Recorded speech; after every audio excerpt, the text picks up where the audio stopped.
Esta es otra fuente, que todo el mundo pensaba que era la fuente bendecida. Decían, no contamina, es barata, tiene un poder calórico mayor y por lo tanto esta es la solución. ¿Qué pasa con el gas natural? Tiene dos problemas. Un problema es el transporte, que hay que hacer una gran inversión de infraestructura para poderlo llegar a los sitios de consumo. Y el otro tema es que no existe capacidad de almacenaje posible. Uno no puede almacenar gas natural salvo que lo convierta a LNG y lo transporte. Eso también se está utilizando, pero es una cantidad muy pequeña en el mundo todavía. Por lo tanto, el gas natural, y tiene otro inconveniente, no sé si tenemos ahí las reservas. Si tenemos las reservas, veremos dónde están localizadas. Están localizadas con toda franqueza en el fin del mundo. Por lo tanto, no están cerca de los sitios de consumo. Llevar a los sitios de consumo y adaptar los sitios de consumo, porque tampoco es cuestión de decir, muy bien, nos pasamos al gas natural. Nosotros estamos viviendo esa experiencia. Pasarse al gas natural significa una inversión cuantiosa que toma tiempo y que la gente finalmente decide. Y dar las señales adecuadas de precio y qué sé yo, todas estas cosas que siempre discutimos cuando se habla del cambio de la matriz energética. Por lo tanto, ahí tenemos una clara demostración de que, si bien estadísticamente el gas natural podría contribuir con su cuota de 3% de crecimiento para no complicar el crecimiento mundial, en la práctica no lo puede hacer. En la práctica tiene restricciones de carácter logístico que hacen que difícilmente pueda cumplir con su cuota del 3%.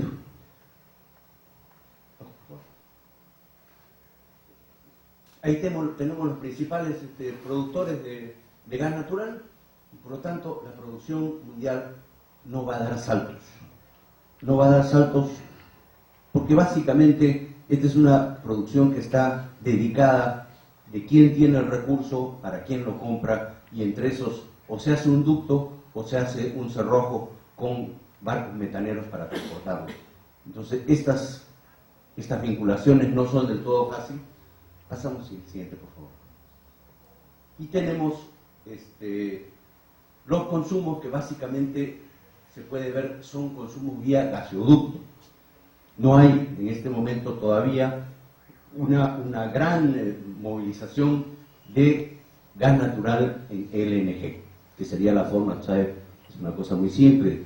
Esta planta que están construyendo en Cañete, yo no soy un tecnólogo, por lo tanto no puedo tomar ciertas licencias, es como una gran refrigeradora que uno mete el gas natural, baja 160 grados, se comprime 600 veces, la mete en un barco, llegan al otro lado y hay un proceso inverso. Ese mismo gas que no ha sido transformada la molécula se vuelve a expandir, se mete por los ductos y otra vez va al consumo doméstico o al consumo industrial.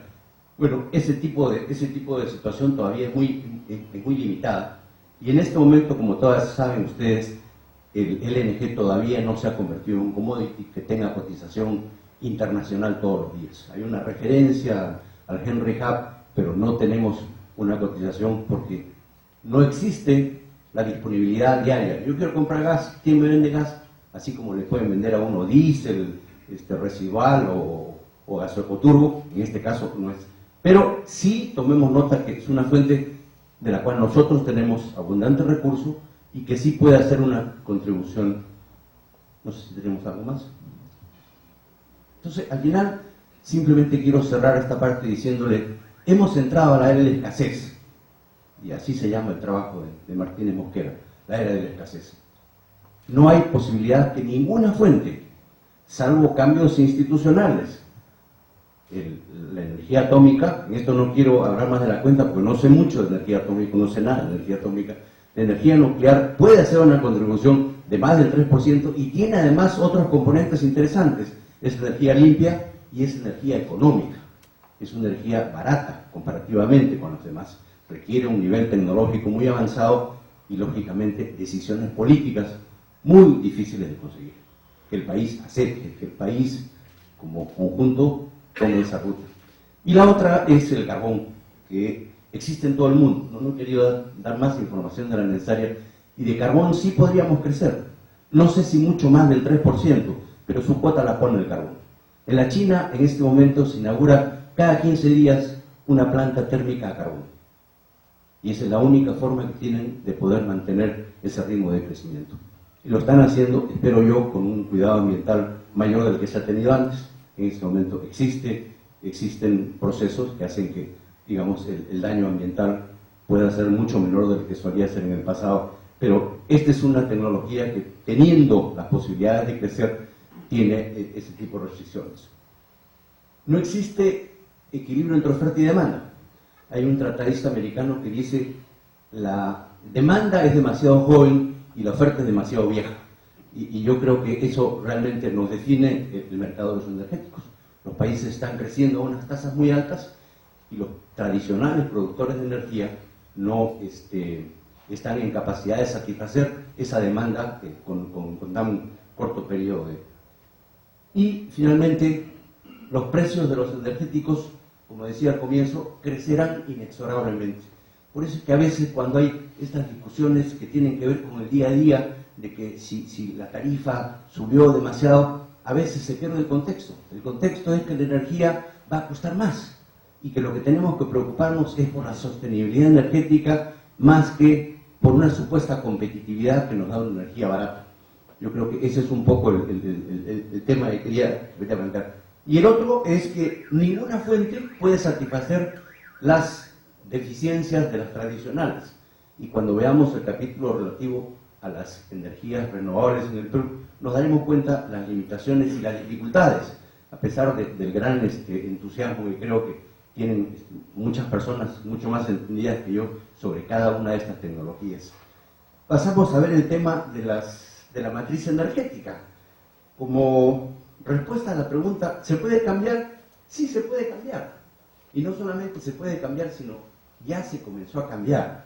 Para eso yo muy brevemente les presento lo que era la matriz energética del Perú antes del 2004, o sea, antes de que llegara Camisea. Esa era nuestra matriz energética. ¿Qué deficiencia tenía? Esto es lo que tenemos y eso es lo que consumimos. Lo que tenemos no lo consumíamos y lo que no tenemos lo consumíamos. Fíjense cómo era la matriz en cuanto a petróleo y cuáles eran nuestras reservas de petróleo en términos globales. Cuál era nuestro consumo de LNG o de gas natural más LNG y cuáles eran los recursos que teníamos. Por lo tanto, estábamos definitivamente caminando en una dirección equivocada. Bueno, eso cambió a partir del 2004 y hemos comenzado lentamente a hacer un cambio en la matriz energética, en la cual creo que todos estamos empeñados. Siguiente, por favor. Bueno, básicamente dos comentarios. Hay reservas importantes de gas y condensados, eso es lo que deberíamos utilizar, y hay una variedad de reservas de energía. La producción está lamentablemente concentrada en una sola fuente. Pasemos. Esta es la apuesta del gobierno. No me refiero al actual ministro. El gobierno hace varios años viene diciendo: esta es nuestra imagen objetivo de largo plazo. Así era, así es, y así queremos que sea.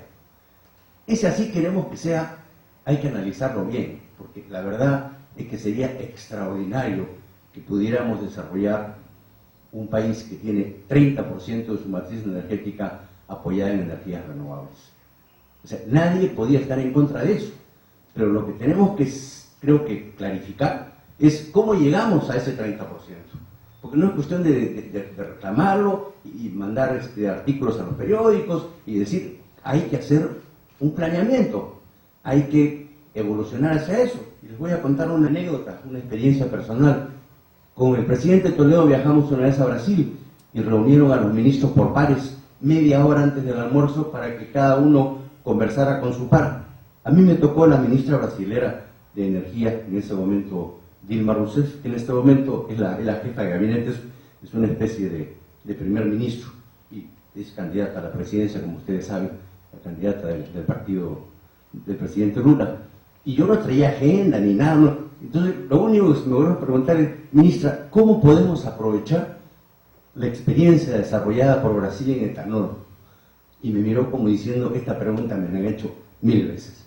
Y volteó y me dijo: fíjese, señor, si usted está dispuesto a trabajar durante 30 años, a invertir muchos recursos, a tomar el liderazgo, a apostar en contra de subidas y bajadas del precio del petróleo, le puedo contar cómo se hace. Si no está dispuesto a eso, mejor no se meta, me dijo. Y la verdad es que me dio una lección en 30 segundos. Este tipo de desarrollos o se hacen en 30 años con metas, con instrumentos, con una concertación nacional, y Brasil es la mejor demostración. Ayer leía un comunicado de una reunión que ha habido sobre etanol y me sorprendí. Brasil tiene 48% de su matriz reposando en etanol. Muchos años de trabajo, mucha inversión. Después creo que puedo darle algunas cifras sobre eso. Por lo tanto, ese 30% de la matriz al que aspiramos a llegar, felizmente no se ha puesto fecha, es un trabajo bastante complejo. Siguiente. Y esto es un poco el mercado de hidrocarburos para que vean que efectivamente se han producido cambios. Si ustedes ven, las gasolinas en este momento representan una parte pequeñísima. ¿Por qué? Porque todo el mundo ya se pasó al GLP o se pasó al gas natural, incluidos los transportes industriales. Los combustibles industriales del 33%, no sé a cuánto han bajado. En este momento tenemos problemas con las gasolinas. Ayer vi unas declaraciones del ingeniero Gustavo Navarro diciendo las gasolinas tenemos que exportarlas y a veces no tenemos mercado para exportar las gasolinas. ¿Por qué? Porque están sobrando en el mercado interno. Entonces, no es cierto que no se está produciendo un cambio en la matriz, se está produciendo un cambio en la matriz energética y lo tenemos a la vista. Para bien o para mal, yo creo que hay algunos correctivos que hacer y creo algunas señales, sobre todo de precio. Esto lo he tomado del proyecto del BIT. Por ahí está nuestro amigo José Mieles, que participa en el proyecto. Estos son los elementos que habría que armonizar para hablar seriamente del cambio de la matriz. El cambio de la matriz no es un eslogan político, no es una declaración del ministro. El cambio de la matriz es un programa complejo que puede tomar algunos años. Obviamente, diagnosticar los recursos energéticos, ver cuál es la base. En segundo lugar, escenarios alternativos en función de decisiones de política. Hoy día estamos viviendo un congestionamiento del tubo de gas por no haber armonizado el desarrollo eléctrico de gas y el desarrollo eléctrico generado por plantas de hidroelectricidad. Ese es el tipo de cosas que creo que tenemos que prevenir que en el futuro no vuelvan a suceder, porque definitivamente nos crean cuello de botella que después son difíciles de solucionar. Una estrategia, esto cuesta dinero. Difícilmente podemos pensar en el desarrollo de las energías renovables si no estamos dispuestos a aportar recursos, sea a través de inversión, sea a través de desarrollo tecnológico o por último, sea a través de subsidio en las tarifas. Pero si no tomamos esa decisión, no va a evolucionar solo la matriz. Tenemos que evitar señales contradictorias en materia de precios. Yo creo que eso es una cosa fundamental. Ya eso hemos aprendido, que si queremos caminar en cierta dirección, los precios y las tarifas tienen que caminar, obviamente, acompasadas con nuestros... Y finalmente, creo que esta matriz tiene que ser analizada desde el punto de vista técnico, desde el punto de vista económico y, obviamente, ambiental. Las exigencias ambientales, por eso es que se insiste en tener medidos de antemano los impactos ambientales de esta futura matriz. Esto es, en esencia, lo que creo que podíamos tocar sobre este tema. Y vamos a pasar muy rápidamente tanto la parte de hidrocarburos como la parte eléctrica. Sí, por favor. Anterior. Esta es la inversión programada en base a los contratos ya firmados. Por lo tanto, como ustedes verán, hay un flujo muy importante de inversión que se viene ya por los contratos que hemos firmado. Por lo tanto, ahí la preocupación debería ser menor. Este es el mapa de contratos, que a más de uno le preocupa porque realmente hemos cubierto todo el país. Si ustedes ven, creo que existen, el otro día escuché al presidente de Perú Petro, al ingeniero Saba, anunciar 22 contratos para licitarse en el mes de julio. Si comenzamos a buscar las áreas que no están comprometidas, creo que son las violetas, las que están en estudio, en realidad ya queda muy poco. O sea, yo creo que la preocupación ya no es seguir captando, digamos, más inversionistas que adjudicándole lotes, sino cómo hacer para que eso comience a generar la exploración y finalmente los resultados que todos esperamos. Un índice muy simple. En el Perú se perforan 5 pozos exploratorios al año. Deberíamos pasar a 10 de acá a 2 años. Deberíamos pasar a 20. ¿Por qué? Por una lógica muy simple. El ratio de éxito de la exploración petrolera es de 10 a 1 o de 10 a 2.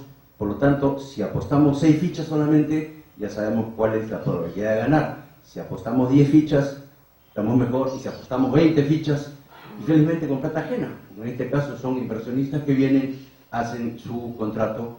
Entonces, acá el problema, y es algo que hemos conversado con el Ministerio y con los organismos vinculados al tema de la matriz energética, BID y Banco Mundial, ¿cómo puede el Estado acompañar un desarrollo de exploración racional, ambientalmente controlado a nivel de todo el territorio? Tenemos los equipos técnicos para hacer ya no solamente los estudios de impacto ambiental. Ustedes saben que a veces eso se mira como una formalidad, se presenta el estudio, se aprueba el estudio, eso en realidad no garantiza nada.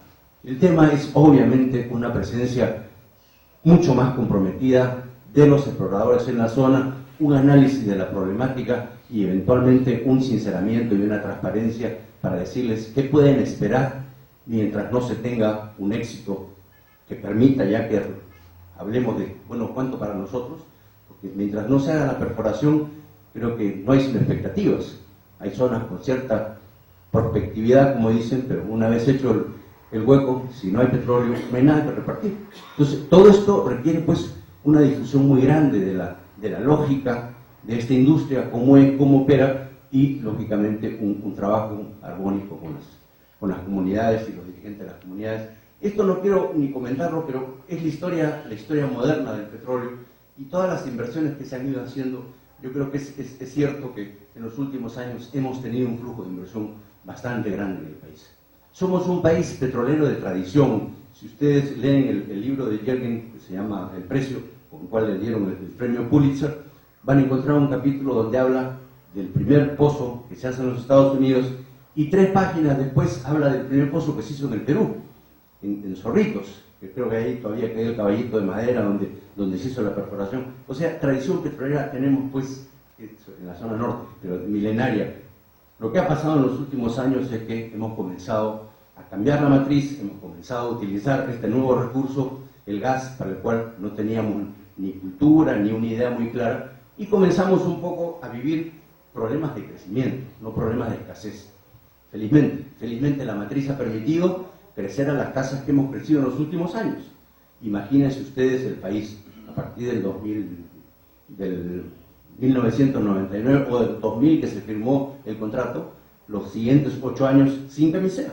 La tragedia que hubiera sido para el Perú tratar de crecer al 8 o 9% y no tener energía suficiente.